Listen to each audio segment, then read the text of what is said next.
we look at, what is the top-down example that your senior leadership are setting for your company? Can they or have they expressed vulnerability in their own management of stress?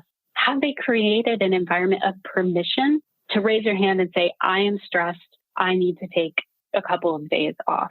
And more importantly, are they acting? Are they creating policies that specifically support and create space for employees to think about and improve their mental health and stability overall? The companies that are doing that best are seeing, honestly, the best adoption and getting the best engagement and seeing the best results from the Headspace program.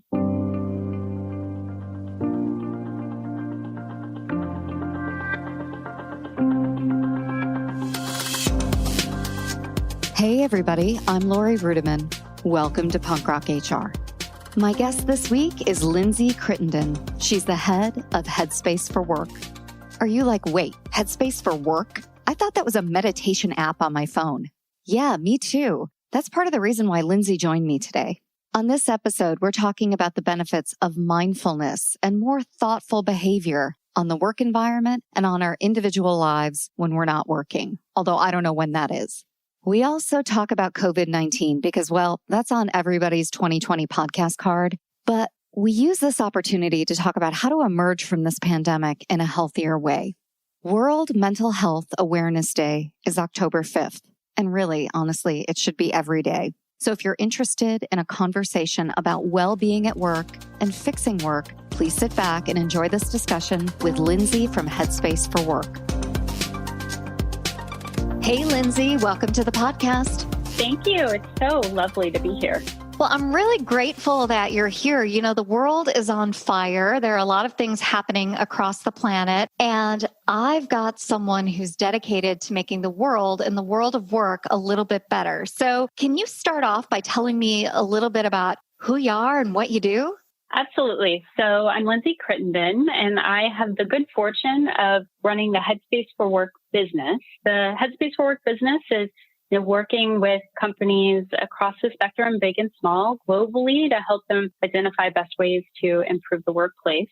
I also have the really great fortune of having come from starting several companies myself and really been in the weeds on building a healthy, productive culture. So that is also one of the things that I enjoy doing most is what does it look for ground up culture building? That's really interesting because I think everybody has a reason why they do what they do. And it sounds like as someone who's passionate about entrepreneurship and innovation, you're really aligned with your purpose and your passion. But maybe tell me, why do you do what you do? Why are you at Headspace? What's the driving purpose for you? I love that question.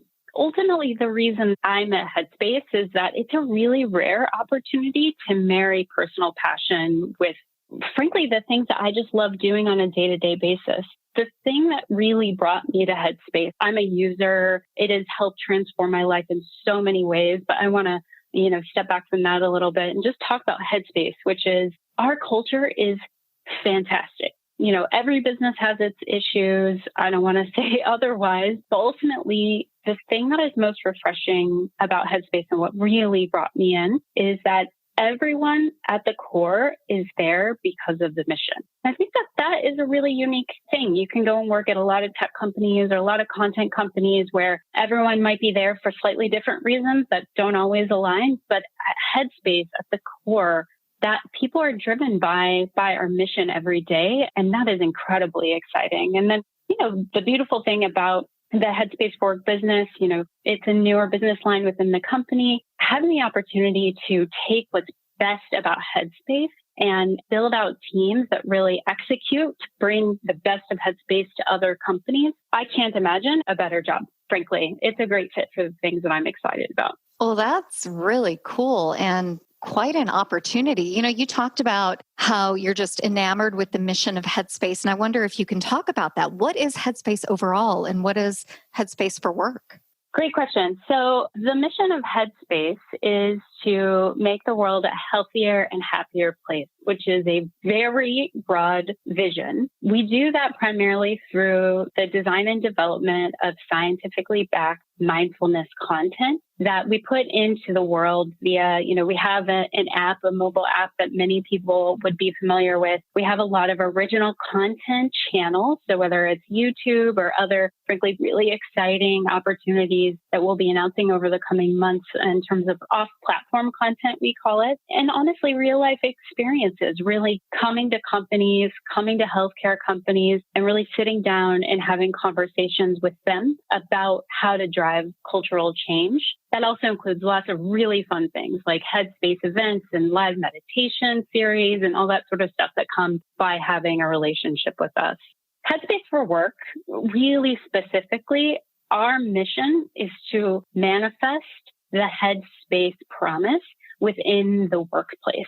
And what that means, stepping back for a little bit, is that we really partner with the companies who we work with to bring credible expertise into the organization. That might sound a little bit airy-fairy, I will admit, but the reality of the situation is that the reason that Headspace started the enterprise business is because we kept having very senior leaders reach out to the company and saying, would this work for my company? Is this something that might work for my organization? My team is really struggling. Is this something that you would be able to help us with? And honestly, as a growing direct-to-consumer business, you're focused on that for a long time. But this is really a demand that we couldn't turn our back on, especially because the workplace is a place where you may be introduced to mindfulness for the very first time. You may not be the person who goes out seeking a meditation app, but you might really benefit, and the workplace could be a very safe place for you to learn about mindfulness practices.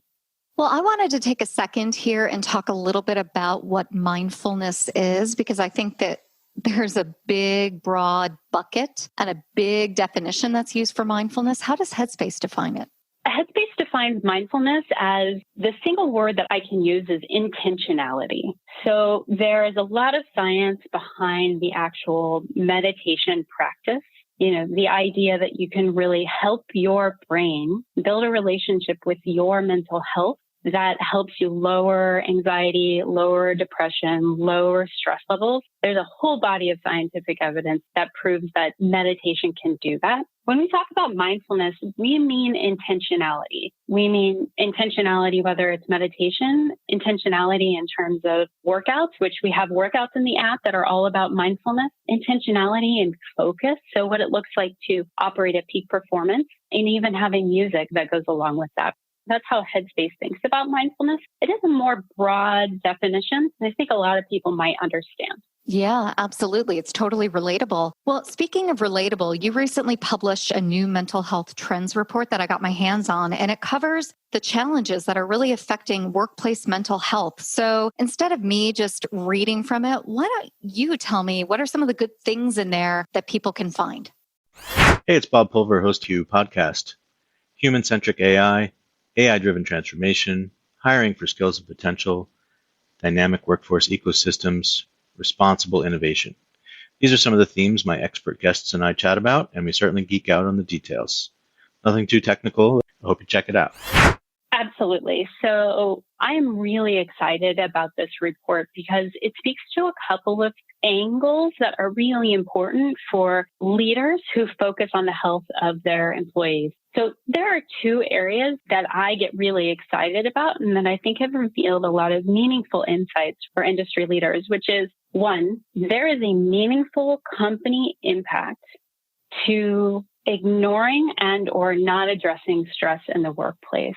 The very first stat that I actually want to focus on in terms of company is that 1 million people miss work every day due to stress globally. There's $1 trillion in lost productivity annually due to stress, anxiety, and depression. And 30% of workers believe they themselves likely suffer from anxiety and depression.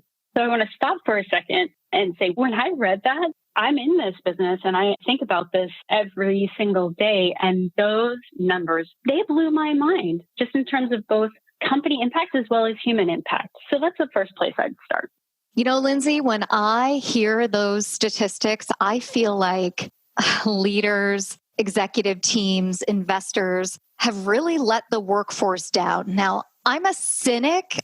This is my natural tendency. This is actually part of my brand, but it's how I feel. I wonder what I should be thinking when you read those statistics to me. Like, where should my mind go? Because I get a little angry. I know that's not the mindful approach to have, but where should I go with that information? I will admit you are not alone. I exist as an advocate for employees and for the companies who employ them. And when I read things like that, I absolutely agree. But the real opportunity is honestly the opportunity. When you look at a lot of the services and the benefits and the education that happens in the workplace, there are not a lot of programs that address stress. But if you have the ability to address stress inside of your workplace, then that is an undiscovered gem that focus by the senior leaders as well as day-to-day managers that can really meaningfully improve your business performance. So as much as you might get angry, there's actually like a really good nugget of opportunity here. Well, that's certainly a healthy and productive way to think about that. So thank you for that. I appreciate that. Oh, my goodness. Well, I know that there's another set of statistics, another piece of information you want to share with us from the report. So what's that? Yeah. So speaking about the people, really good conversation in terms of have we been let down? I think that the information there is really mixed, which is this won't be a surprise, but 50% of employees say that work-life balance is the greatest source of stress for them right now. And so in a lot of ways, if work-life balance is the thing that is really getting to you, it's a lot of the work that's getting in the way of a lot of the balance. So that's one of the things that your team members are experiencing. Here's the other one. 89% of workers believe their company should offer mental health benefits, and 12% of employees actually believe that their companies are doing that. Wait. I want to take a step back. I'm terrible at math. Yeah. 89% of people think that their company should offer mental health benefits. But only 12% think that they do. Is that a lack of information? 12% believe their employers offer a holistic mental health program. And I want to define that a little bit as a way that we think about a holistic mental health program, which is holistic mental health program is not an EAP. And a holistic mental health program is not a gym membership. A holistic mental health program looks at the needs of the employees and the employee population and thinks about their mental health, not from an expense category, but actually from an opportunity for growth and change. So, Lindsay, I just want to clarify with that really interesting statistic. So while 12% believe that employers offer that, it could be more, but it's just the fact that employees aren't aware of the benefits that are being offered. Is that correct? Or is there another interpretation of that? That's absolutely correct. That is 100% correct. Well, that sucks because there may be companies who are doing really great work in this space and offering a holistic mental health benefit, which is more than an EAP. Well, why don't you tell us what a holistic mental health benefit or platform is? Excellent question. The way that we think about a holistic mental health program, I like to use the word program because it's often platform and services combined. There's a spectrum. So one end of the spectrum is in wellness, which that might look like your gym membership, all the way up to, the other side of the spectrum, which is helping your employees manage chronic conditions. And there are places in the middle along that spectrum that go from, hey, gym membership all the way to diabetes management. So a comprehensive holistic mental health program really dives into what's called health promotion, which is doing more to encourage a healthy lifestyle and offering more programs and services. A really good example, frankly, is Headspace. The ability to offer that actually helps employees really think through what their health opportunities might be. Next on the spectrum is really focusing on not necessarily chronic condition management, but action around what you learned. So if you're measuring stress levels, well, what is an action that you can take? That is the next category. And the last category might be a full counseling services. There are lots of companies out there that do provide mental health services, and that would be another option. All of those options, those can provide wraparound services for your employees. Well, that certainly makes sense to me. And it seems like, if I'm thinking about modern leadership, that's the way of the future. And mindfulness is definitely a big part of the conversation at the moment, especially as people are trying to cope with, the pandemic and working from home and societal unrest. And so I wonder how mindfulness at work, and specifically Headspace at work, can actually benefit people. Like, give us the case for that. The benefits are, there are a couple of science points, and then I just want to speak to the human part of it. So meditation specifically increases productivity. It increases focus. It brings down stress levels, has a lot of very practical impacts for the employee and their performance. So I don't know about everyone else who's listening to this podcast, but I am home. I have 2 children. They're in elementary school. There is education happening. I also have a job that I love and work very hard. And we're in the Bay Area, which means that we're inside or in our house a lot, given some of the restrictions. So meditation is one of the ways to both help me perform at peak as well as lower my stress levels while I'm doing it. So it's helpful. Those are the 2 ways, if you had to say, what can this do? Those are really meaningful things that can help improve your quality of life. Absolutely. But mindfulness is just the tip of the iceberg for what Headspace for Work can offer to an employer. So I wonder, what are you seeing? What's some of the feedback that you're getting from some of your clients? Well, our business has grown dramatically and tremendously. And our partners, once we've engaged with them, they stay with us and they stay with us for years. And what that means and how we partner actually with our partners is really sitting down and developing a long-term strategy that can help address the stress levels inside your organization. So companies, large and small, are coming to us not to say, hey, we need to offer a perk. Oh, we need to check a box, but actually are coming to understand that this might be a sickness in their culture that they should look at figuring out. So Headspace for Work has a lot of different programs, for instance, looking at the employee journey and really trying to identify places we believe in small changes. It's one of the things we talk about a lot. And so we look at the entire employee journey. Where are the small changes? We look at what is the top-down example that your senior leadership are setting for your company? Can they or have they expressed vulnerability in their own management of stress?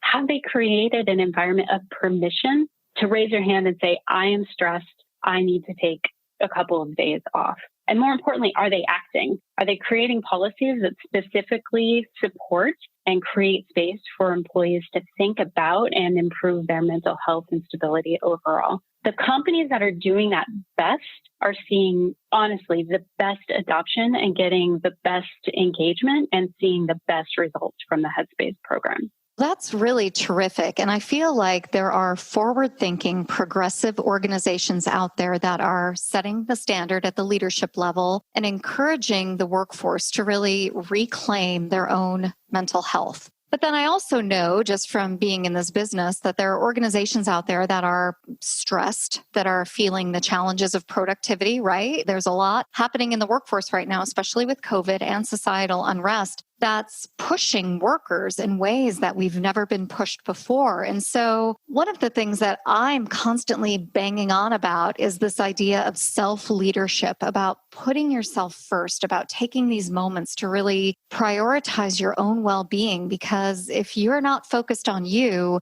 your work is definitely going to suffer. But I wonder if you have any recommendations along that vein to help people incorporate more mindfulness into their work days, maybe when their employers aren't even thinking that mindfulness is a priority. Hey, we're the payroll baddies, and our mission is to make payroll fun and relatable. And call out industry when we hear it. You got to call it out. You got to call it like you see it.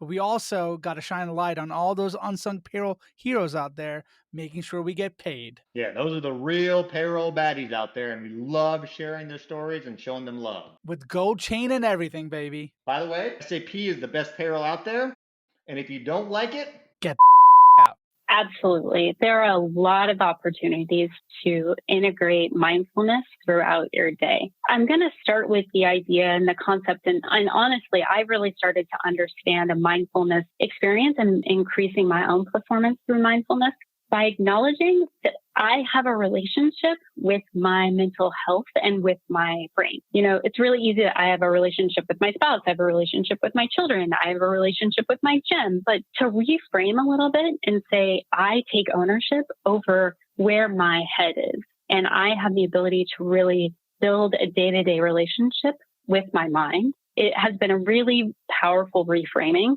The other thing, inside the app, we have 3-minute little mini meditations. And what I found is that those 3 minutes, once every other day, that really counts.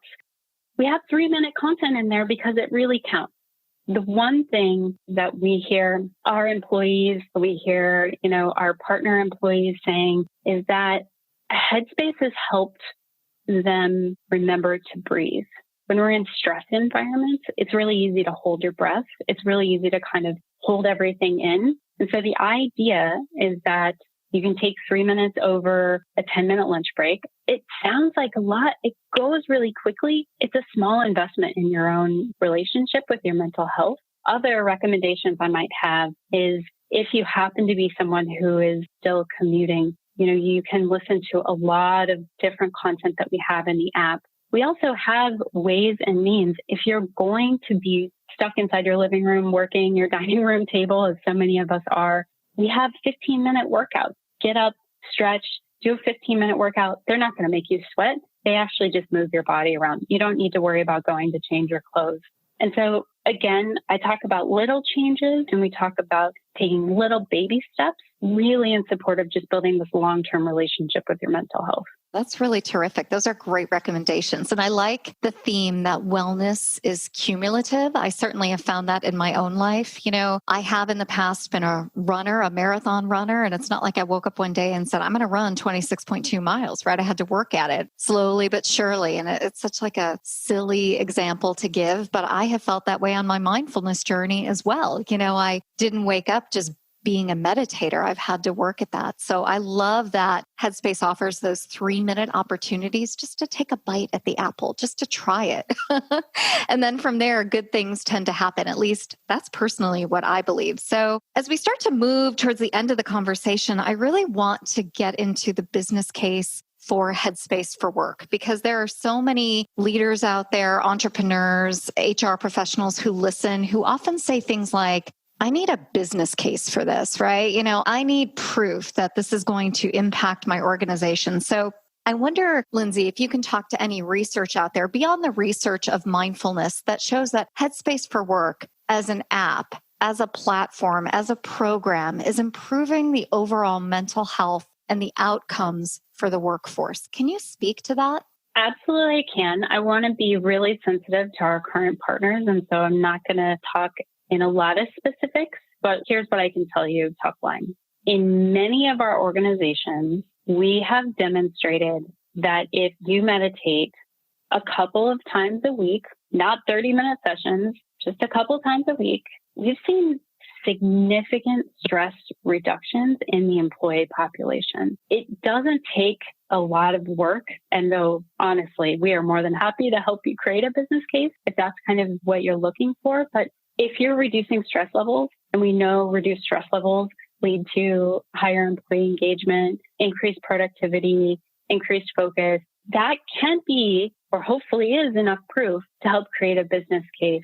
The other thing is that I think it's really important for people to know that whether you want to partner with Headspace or really anyone else in the market, you want to think about a partnership that is not just a flash in a pan. This is something that you may want to take a little extra time to build some of the business cases to really vet potential partners, because you want to look for organizations that are going to be supporting you long-term, who honestly pay attention to those metrics with you every month and every quarter, really help guide you along the way so that you don't get to the end of a contract and feel like, oh, my boss is going to be so mad at me because this didn't deliver results. Think about that from the very beginning. And I think that you'll get pretty far into the journey with a lot of successful results.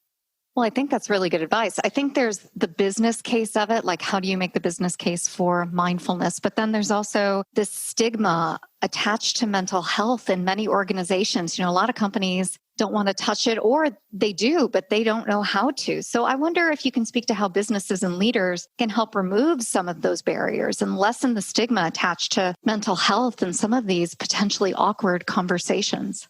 You are 100% right that our culture, as a country here in the US, our ideas around mental health are still evolving and the stigma still exists.